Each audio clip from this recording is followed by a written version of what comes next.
বাংলাদেশ বিভিন্ন প্রকল্পের জন্য আমরা চায়নার কাছ থেকে অনুদান সংগ্রহ করছি।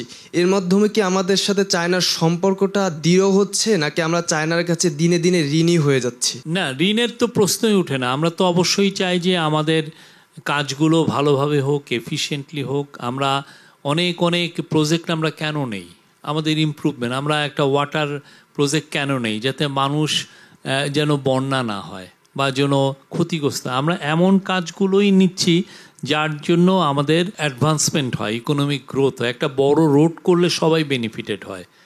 একটা বন্যা নিয়ন্ত্রণ বাদ দিলে লাখ লাখ লোক বেনিফিটেড হয়। চায়নার সাহায্য আমরা এই জন্যই নিচ্ছি যাতে আমাদের দেশটার উন্নতি হয়। পুরো পৃথিবীতে এটা চলে এবং এটা হচ্ছে অনেক অনেক যুগ ধরে। আমি তো আমার বন্ধুর কাছ থেকে নিতেই পারি যে না, তুমি আমার এখানে এই প্রজেক্টটা আমাকে হেল্প করো।